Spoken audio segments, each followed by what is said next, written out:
Good morning, everybody. Monday morning quarterback, episode 10. And finally had some good weather here in the Midwest. Got to do some racing last weekend, which was great. I went to Bloomington Friday for the USAC race. Was at Mini Indy Saturday for a quarter midget race, first local quarter midget race. And let me adjust this. And yesterday was at Terre Haute, so got to see a bunch of racing this weekend. Jake was at Mansfield for us for the big 100,000 to win race, so that was good. We trying to get our wing program built up. We got a lot of great products for the wing sprint cars, and it's something I'm really passionate about. I grew up around wing sprint car racing, and so we're trying our best to get that wing program going and focusing a lot of attention on that. So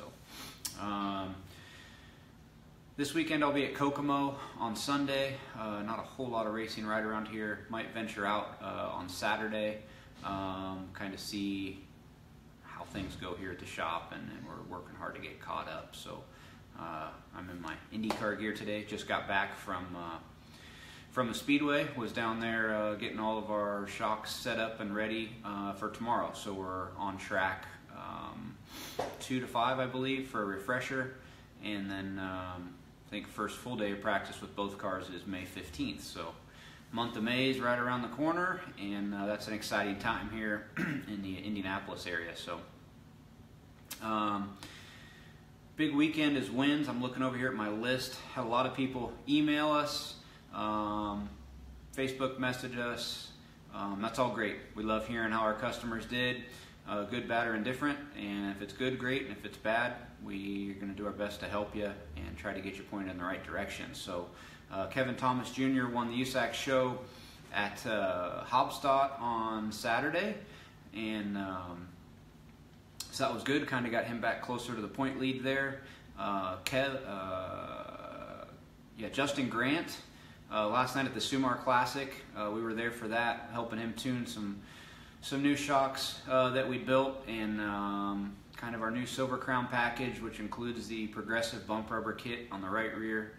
Worked really well for him. He did a great job last night. Matt Covington, speaking of wing shocks, got an ASCS National win at Paducah, Kentucky Friday. I see Darren Loftmiller's joined in. His son had a great run last night in the modifieds at Terre Haute. So Marcus Thomas won at Tulare in the 305s. Another wing win for us. Austin Nye back-to-back at Circus City in the micro. Cole Bodine won with our new LT2 double adjustable on the right rear of Scott Van Hoy's Concept Micro. Chase Highland got his first micro win out in Texas. That's awesome for Chase. He's a quarter midget graduate, longtime CSI customer. I apologize because I don't know how to pronounce your name, but you guys let us know. Ty McHoy, maybe? USAC Southwest win, so his first win. Joey Zampa, I see he just joined in. His son Dylan got his second late model win out at Madera, so that's fantastic. And then we had a bunch of quarter midget winners. Ty Driscoll won 3 at Granite City, both juniors and light 160. Colin Mitchell won 4 in one day at Mini Indy, pretty impressive. Austin Evans got 4 over the weekend at Mini Indy. Wyatt Reniger, Keegan Stratton, good buddy Danny Stratton, his youngest, got his first quarter midget win. And Brian Runstrom, Johnny Weaver got a win at Mini Indy. So good weekend for us with the quarter midget guys. And we thank you all for letting us know how you did. I apologize if I didn't get to everybody or skipped over one. Keep letting us know. We're trying to mention as many people as we can here every Monday. So with that, we'll get rolling into questions. Thanks, Joey. Glad shocks are working good. We don't do a whole lot of stock car stuff, even though I spent some time down south, spent a season building shocks on a nationwide team. Our stock car experience is limited, but we try hard, and when you work with somebody that knows what they want and gives you good feedback, we can build shocks for just about anything. So glad things are going well out there. A lot of the questions we're getting are in relation to our new bump rubber kit, I drug in the non-wing version of that kit. We're starting to see more and more people run them, kind of monkey see, monkey do in racing, but we're having a whole heck of a lot of success with them. So Kevin Thomas Jr. is running really, really well. Grant won last night the Silver Crown race with them. So we're getting questions, why the bump rubber kit? Well, we've ran bump rubbers on non-wing sprint cars for a while, dating back off and on, and basically what it allows you to do is get a little bit softer on your right rear corner, and as the car starts to transition or roll in that direction, you'll get into that bump rubber, which adds spring rate and loads the tire. So it's just giving us more stick. Rough track conditions, it seems to calm the right rear down, especially on a midget where the short wheelbase cars get kind of hoppy. But it's working really well, and it's a real tunable kit. It's very progressive, so you don't necessarily feel that harsh hit of a bump rubber. But it does work, and it does load the tire. Some other questions I got, people who saw me this weekend at races were asking about what I was putting in there. So this is something new we're working on. It is a pressure decal, so we can basically cut this with a scissor, put it between the bump rubber and in a plate, and then as you compress it, I'll push it here, you can see that it leaves a mark, and depending on how hard the pressure is, that color changes, and we're able to then see if we're loading the bump rubber hard, soft, not at all. And so that was good yesterday, working with Justin and the Hemmelgarn team, as we were just trying to fine-tune through the rounds of practice and time trials how much we were getting into that bump rubber and what we were going to want to do there with a full fuel load. So we'll have these available to our customers here probably in a week or two. We'll do a little product release and get it on the website and all that, so you can purchase them. It comes with 2 different decals that you kind of match together, you put in there, and we just want to do a little bit more fine-tuning, have a better idea of how it's going to work before we release it. So that's something that'll be coming, but that's all we were doing, was just doing some more testing with those, trying to find the right range of pressure decal to run. So hope that answered the questions on the progressive bump kit. So we have this same kit available for the wing guys. There's more pieces to it. Most of the wing guys are running at left rear and right rear, and we have some stiffer durometer pucks. But for the non-wing, just this little kit here is working really well. Kind of gives us everything we need.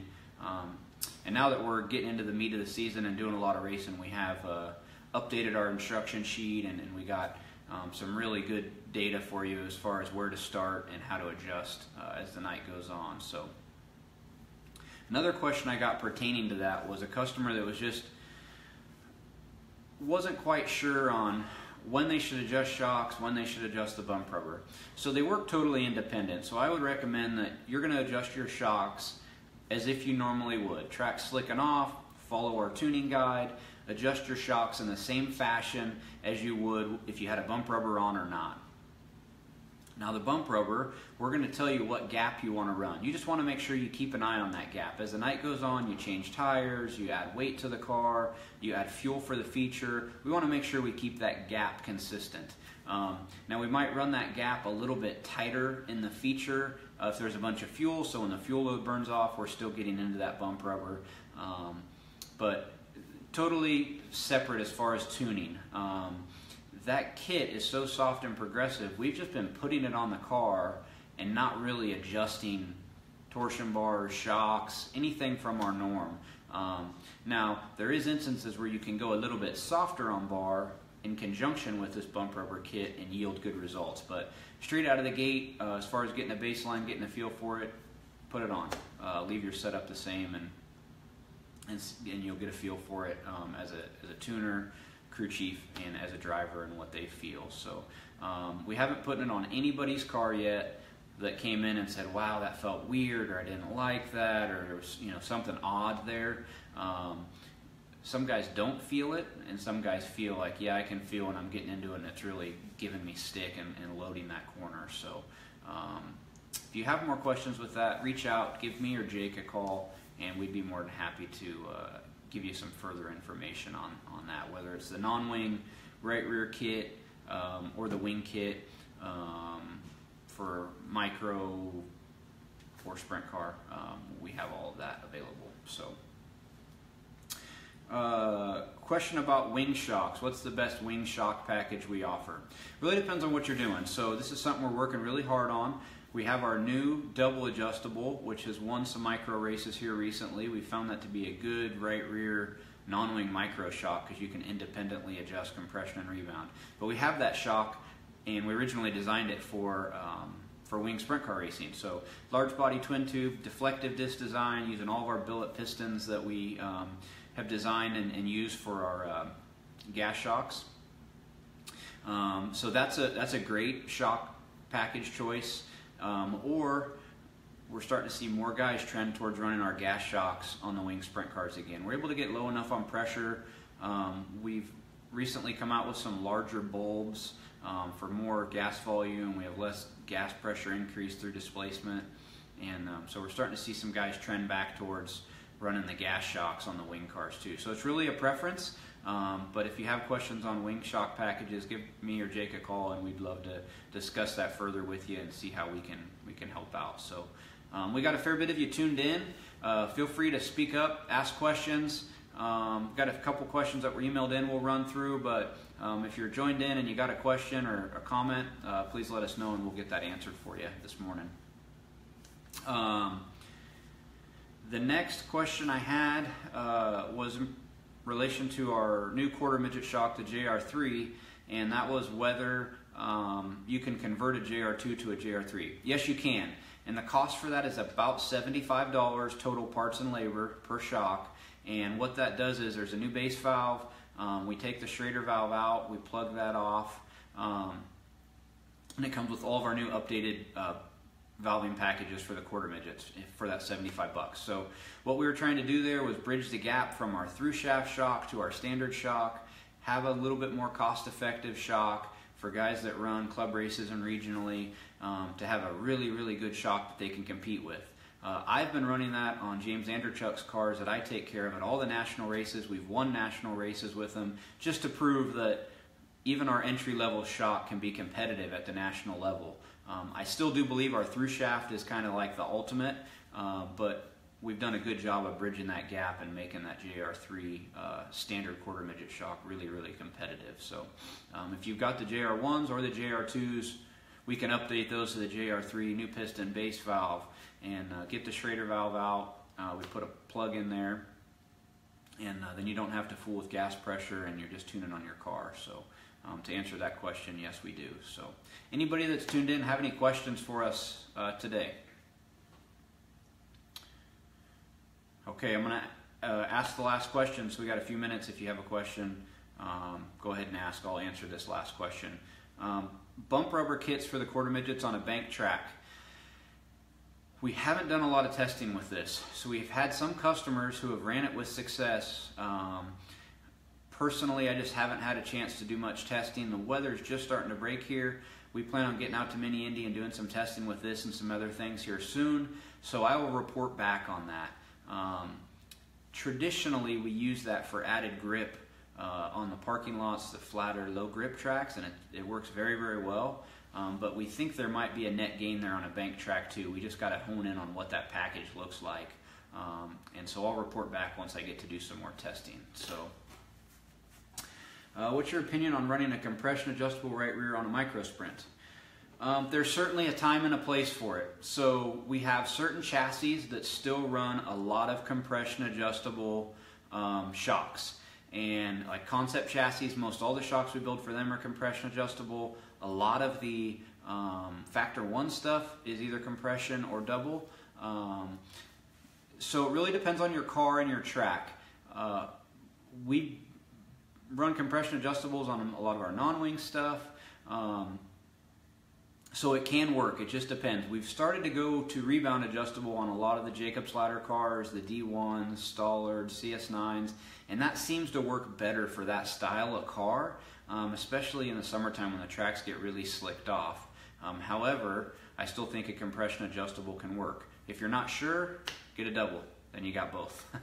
But thank you for that question.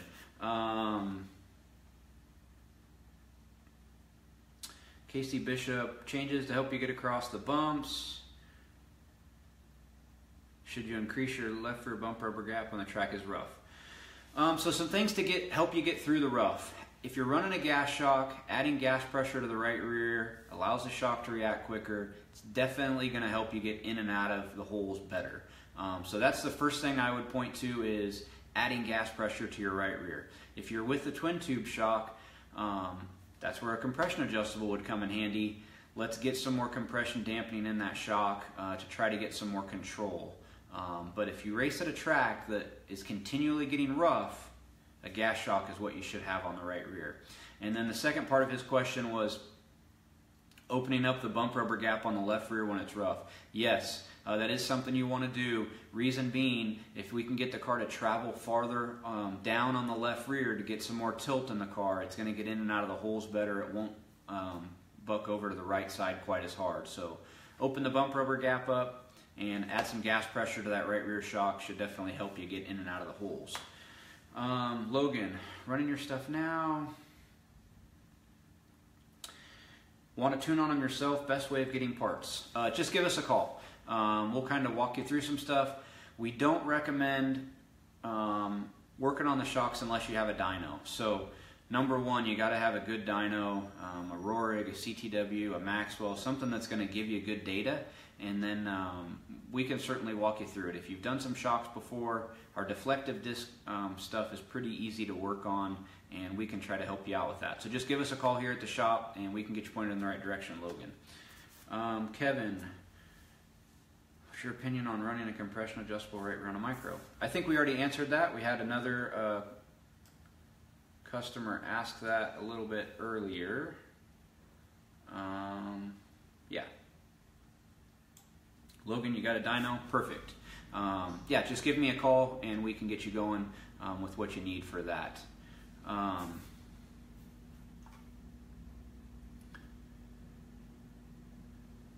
You got axle hop burning out in your Nissan Titan, Matt. A little bit more rebound, yeah, if you're going to go drag racing with that, baby. A little bit more rebound, some more compression control will help you with that. So that was a funny one. So thank you everybody for tuning in. If you're enjoying this, let us know by liking, sharing, letting your friends see it, and we'll be back again next Monday to answer your questions. If I missed a question or you think of something after the fact, comment here, shoot me a PM or an email, and we'll get you taken care of. Hope you guys all have a great week, and we certainly appreciate it. Thank you.